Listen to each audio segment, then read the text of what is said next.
très bien. Donc, bon, le thème déjà c'est très beau et puis il y a de l'émotion, il y a eu du travail. Bravo, je les félicite. C'était extraordinaire, je reviendrai à chaque fois, je pense. C'était vraiment génial. Dans l'essentiel, leur jeu était plus poignant que les 2 premières fois et que chacun s'est tellement imprégné du rôle qu'ils jouent que je crois qu'ils ont joué sincèrement et du coup les gens l'ont ressenti. Je crois que ce spectacle est l'un des meilleurs, donc je suis très contente d'eux.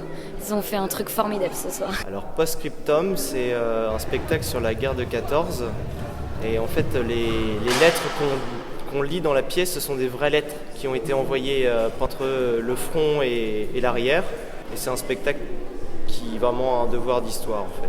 Il y a une question de respect par rapport à ce que nos grands-parents, nos arrière-grands-parents ont vécu, donc on n'a en quelque sorte pas le droit de les décevoir en fait. Globalement c'était très très bien. C'était encore une fois une très bonne pièce qui moi aussi à chaque fois que je la joue me tourmente mais c'est toujours agréable de voir les gens être réceptifs par rapport à l'émotion qu'on veut dégager. L'église, même si on est athée, c'est quand même un lieu qui est grandiose et qui apporte une certaine émotion. Alors après, il y a le problème de l'acoustique parce que dans une église, ça résonne beaucoup, mais ça ouvre un peu vers les gens et ça crée une atmosphère. Alors, la compagnie de l'Aube, c'est pas réellement une compagnie dans le nom, mais c'est une association en fait. C'est un regroupement de personnes qui ont des compétences différentes et qui essayent de faire des belles choses ensemble, notamment du théâtre.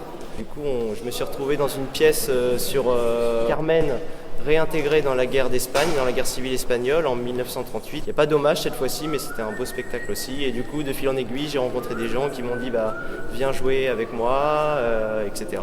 Et c'est plutôt une passion, ouais.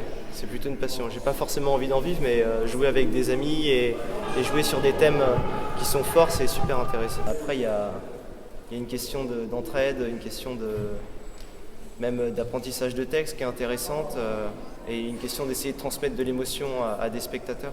Il y a des gens qui arrivent à faire véhiculer des émotions et pour moi c'est une question d'expérience, tout le monde peut faire du théâtre.